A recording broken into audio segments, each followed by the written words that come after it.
여러분 축복합니다. 영광의 왕이, 영광의 하나님이, 우리 영광의 주인께서 여러분들을 마주할 수 있기를 부탁드리고, 여러분들이 기도하는 가운데 또 예배 가운데 여러분들의 삶 가운데 하나님을 여러분들이 대면하시고, 그리고 여러분들의 삶에 놀라운 변화가 있기를 원하면서 오늘 80쪽에서 봅니다. 세 번째 챕터입니다.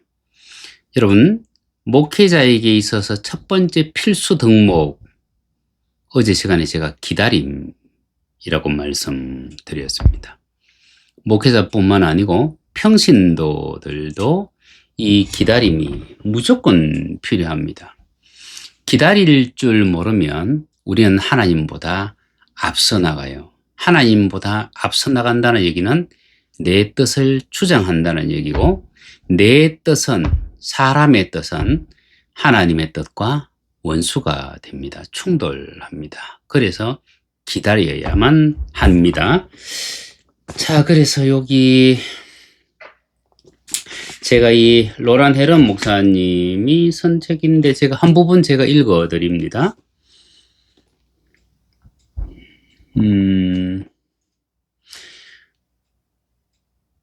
우리 목회자들이 하나님의 명령에 따라 어떻게 멈추어야 하고 어떻게 가야 하는가를 하나님께서 우리에게 가르치실 수 있을 때까지 우리가 기다림 속에서 견딜 수 없다면, 다시 말하면 기다리지 못한다면, 혹은 우리들 모두가 다 같이 믿는 자들의 한 지체로서 우리 세대의 성령께서 무엇을 원하고 계시는가를 분간할 수 없다면 우리는 ABC의 초보도 모르는 선생님들과 같은 존재입니다. 와, 갈 때와 설 때, 그리고 하나님이 말씀하실 때까지 기다림, 이것이 없으면 ABCD의 그 기초도 모르는 선생님들과 같다. 그러면 선생님들이 기초를 모르면 아이들은요, 학생들은요, 여러분 말할 것도 없겠죠. 그죠? 그래서 이 기다림이 반드시 필요합니다. 그래서 세 번째 챕터 제가 읽습니다. 손에 잡은 것을 놓을 때 하나님을 만날 수 있습니다. 그리고 잠잠한 가운데 하나님의 생각을 기다릴 때 비로소 관계가 시작됩니다. 의지를 죽이고 지성을 새롭게 하고 감정이 본격적으로 깨트려질 때 비로소 하나님 앞에 항복합니다. 항복했기 때문에 주인의 뜻을 기다릴 수 있는 거예요.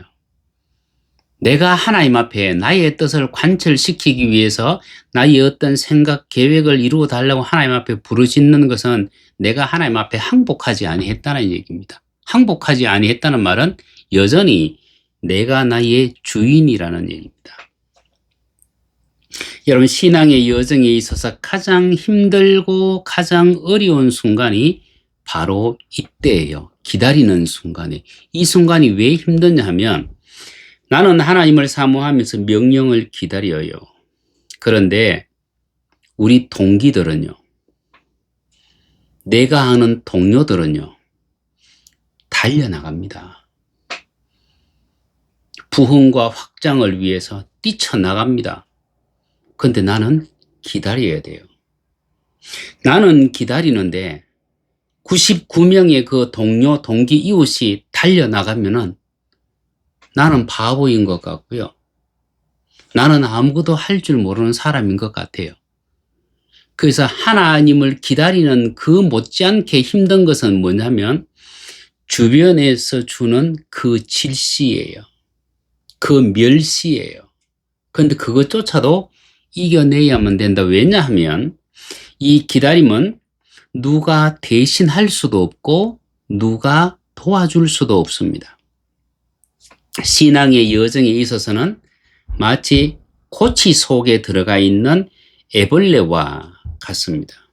여러분, 이 성막들에서 성소로 들어가는 데 있어서 가로막고 있는 것은 요 휘장 한 개밖에 없습니다. 얇은 천입니다. 그러나 이 뜰에서부터 성소로 들어가는 요 얇은 천으로 되어 있는 요 길을 통과하는 그 과정은요, 어두운 터널과도 같고 맷돌 안과도 같고 영혼의 어두운 밤과도 같습니다. 아무것도 보이지 않고 내가 그 속에서 계속 깨트려지는 과정입니다. 이 시간 동안 우리가 할 수 있는 것은 아무것도 없어요. 그냥 기다리는 거예요. 여러분, 열심히 풀잎을 갈아먹던 깔아먹던 그 애벌레가 여러분은 부지런하다고 해서 많이 먹었다고 해서 갑자기 나비가 되는 것은 아니에요. 갑자기 탈피가 일어나는 것은 아닙니다. 자신이 먹은 만큼 씨를 토해내야 되고, 그리고 그 실 안에서 번데기가 되어서 기다려야만 돼요. 그 기다림은 말 그대로 무방비 상태입니다. 비를 맞을 수도 있어요. 불을 만날 수도 있습니다. 한낮에 떼약볕에 노출될 수도 있고, 여러분 새들이 쪼아 먹을 수도 있어요. 꼬치가 나무에서 떨어져서 사람이나 짐승이 밟을 수도 있고 사람이 떼어갈 수도 있습니다.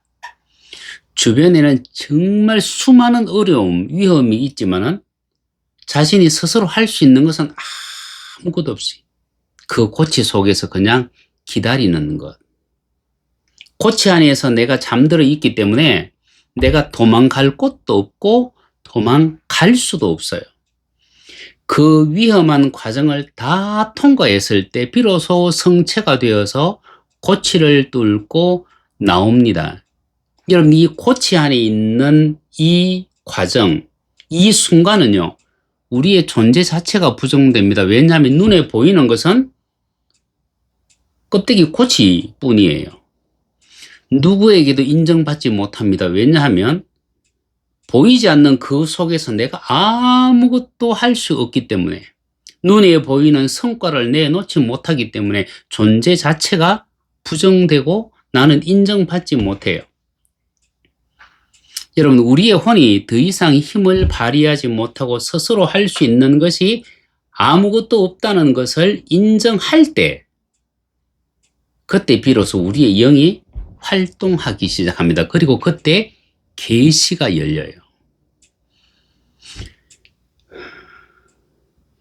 여러분, 우리가 잠을 잘 때 꿈을 꾸는 이유는요,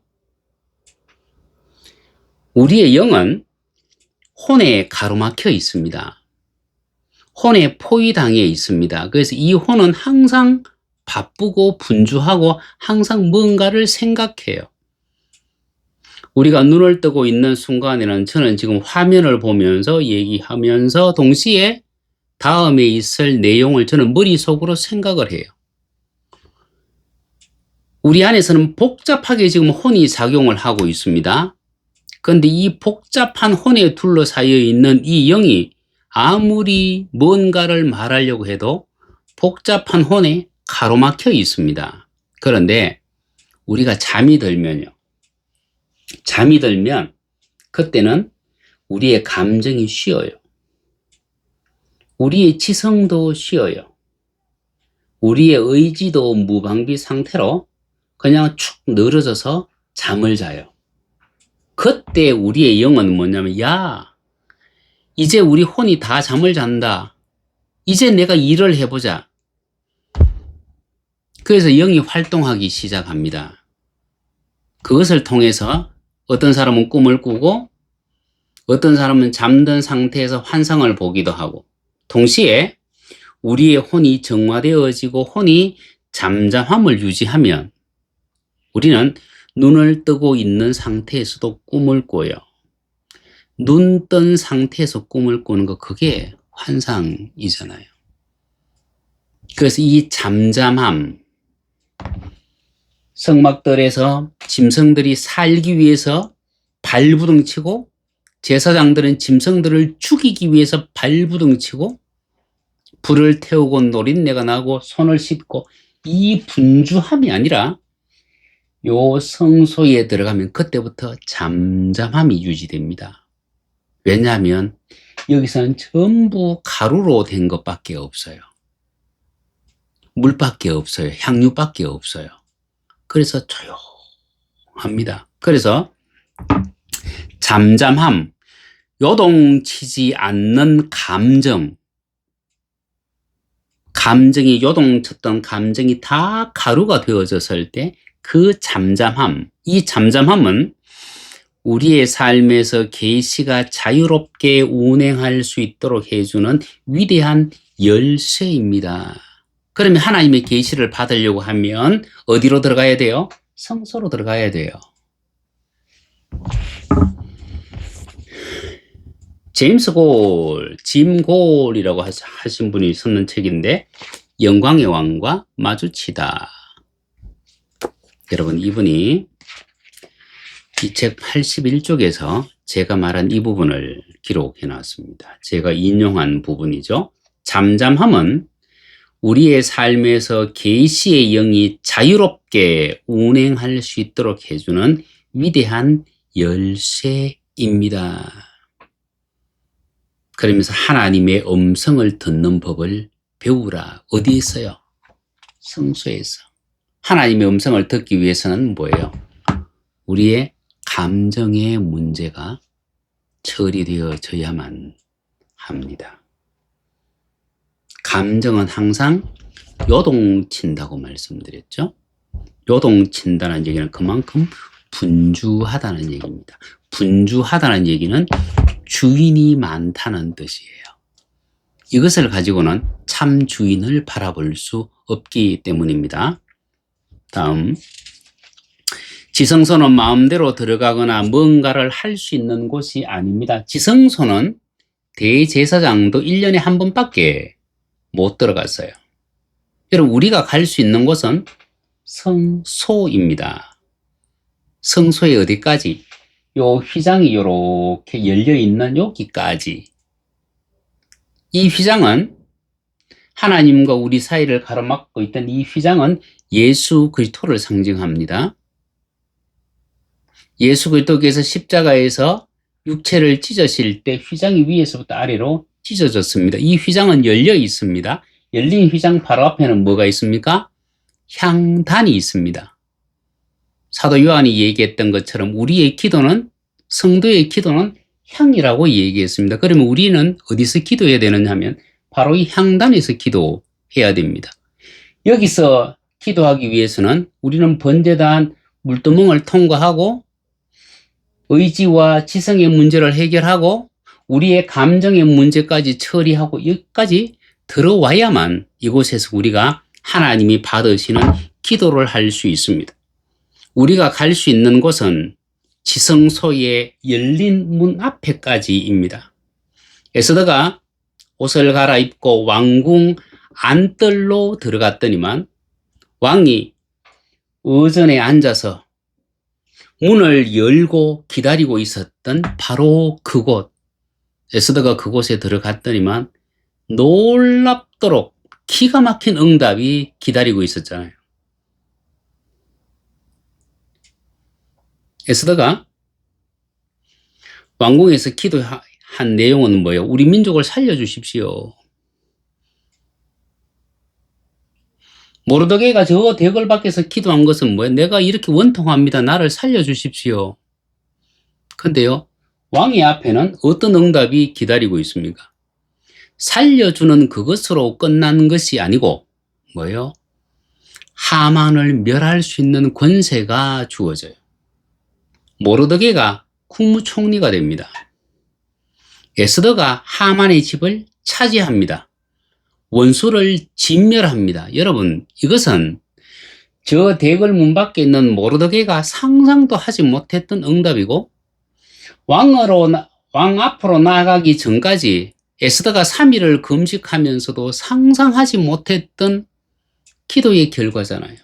근데 그것이 어디에 갔더니만 왕의 앞에 갔더니만 그 일이 다 이루어지더라. 그래서 우리는 어디까지 가야 된다? 왕의 앞에까지, 하나님 앞에까지 가야만 합니다. 여러분, 죄가 하나님 앞에서 문제가 되는 것은 아닙니다. 예수 그리스도의 보혈은 우리의 모든 죄를 다 씻고도 남습니다. 문제는 죄를 담고 있는 우리가 하나님을 거부하는 거예요. 여러분, 죄라고 하는 것은 내가 하나님을 찾아갈 수 있는 이유가 되지만은 동시에 정작 하나님을 거부하는 원인이 되기도 합니다. 그래서 죄를 범한 아담과 하와가 동산에 거니시는 하나님의 소리를 듣고 음성을 듣고 동산 나무 사이에 숨어버리잖아요. 죄가 있으면 하나님 앞으로 나아가야 되는데 정작 하나님이 오니까 동산 나무 사이에 숨어버립니다. 하나님께서 그를 부르셨을 때에 무화과 나뭇잎으로 만든 치마를 입고 나온 그들은 이렇게 얘기합니다. 하나님의 소리를 듣고 벗었으므로 두려워하여 숨었나이다. 여러분, 두렵다는 얘기는 뭐의 문제예요? 의지예요? 지성이에요? 감정이에요? 감정이에요. 아담과 하와는 하나님 앞에 나아가는 사람은 벌거벗어야 한다는 사실을 첫 번째 놓쳐버렸습니다. 원래의 자기 모습을 부인하고 자신의 방법으로 자기의 수치를 가리려고 했습니다. 수치를 가린다는 얘기는 옷을 입는다는 얘기예요. 껍데기를 감싼다는 얘기입니다. 그런데 하나님은 그 껍질을 깨트리시죠. 그래야만 우리가 정말 하나님을 제대로 만날 수 있습니다. 그리고 두려움 없이 하나님 앞에 설 수 있습니다.